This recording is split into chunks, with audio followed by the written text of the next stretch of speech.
Congress party ने छत्तीसगढ़ में, राजस्थान में, मध्य प्रदेश में, पंजाब में, कर्नाटक में किसानों का कर्जा माफ किया।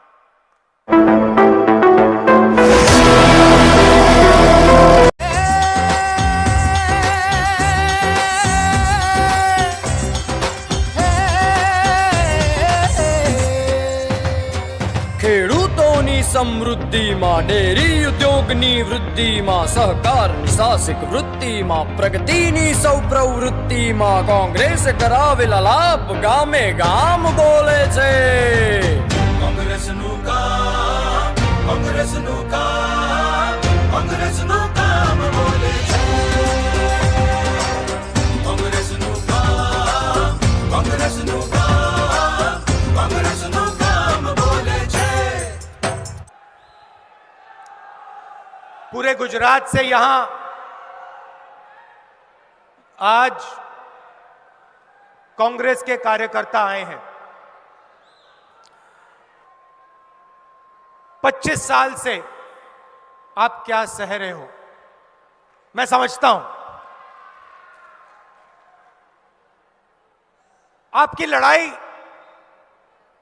एक राजनीतिक पार्टी से नहीं है,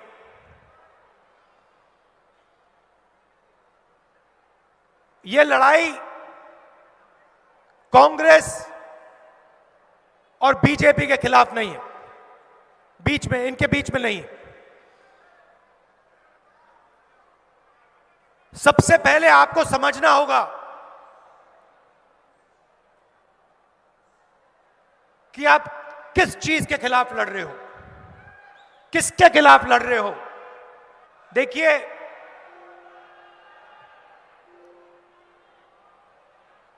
सरदार पटेल जी की बीजेपी ने मूर्ति बनाई। सरदार पटेल जी की दुनिया में सबसे बड़ी मूर्ति बीजेपी, नरेंद्र मोदी जी और आरएसएस के लोगों ने बनाई। सही? सरदार पटेल जी थे क्या? उन्होंने अपनी जिंदगी किन लोगों के लिए दी, वो किससे लड़े और क्यों लड़े। सबसे पहले सरदार पटेल जी सिर्फ एक व्यक्ति नहीं थे। आपने उनकी शरीर की मूर्ति बनाई, मगर वो सिर्फ एक व्यक्ति नहीं थे, वो गुजरात और हिंदुस्तान की किसानों की आवाज थे। मतलब जो भी उनके मुंह से निकलता था, जो भी उनके मुंह से निकलता था, वो गुजरात और हिंदुस्तान के किसानों के हित के लिए निकलता था। आपसे पूछता हूं, गुजरात की जनता से पूछता हूं, अगर आज सरदार पटेल जी होते, क्या वो उद्योगपतियों का कर्जा माफ करते या किसानों का कर्जा माफ करते?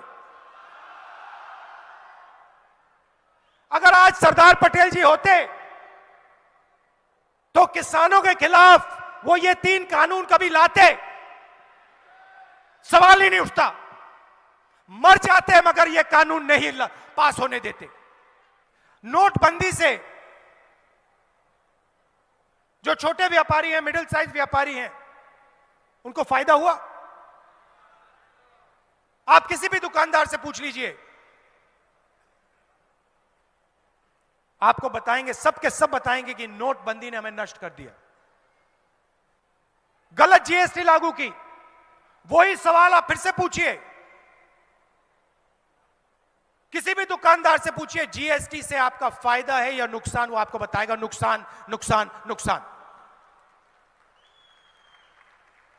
तो अगर किसानों को फायदा नहीं, मजदूरों को फायदा नहीं, छोटे व्यापारियों को फायदा नहीं, स्मॉल और मीडियम बिजनेस को फायदा नहीं, तो फायदा किसको?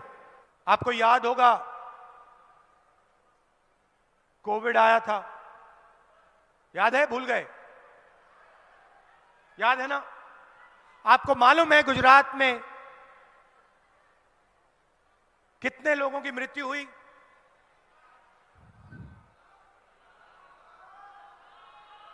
3 लाख लोग,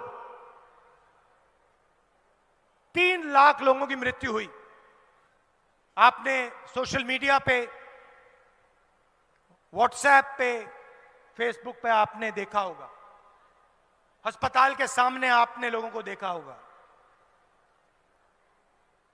क्या बीजेपी की सरकार ने कॉम्पनसेशन दिया?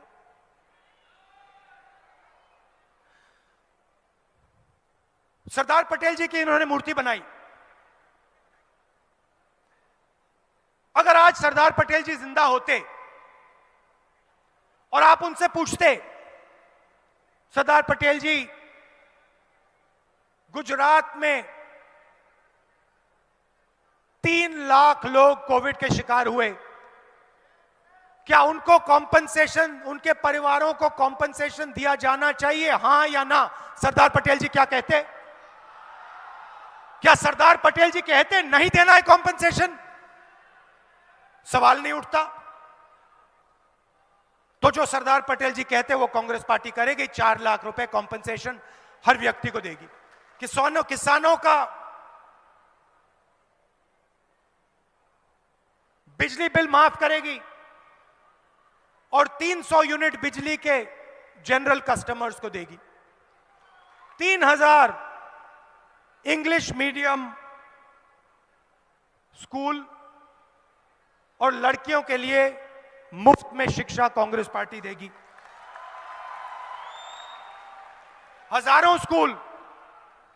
हजारों स्कूलों को बीजेपी की सरकार ने बंद किया है। सरदार पटेल जी की मूर्ति लगाई हुई है, हजारों स्कूल को बंद कर रहे हैं।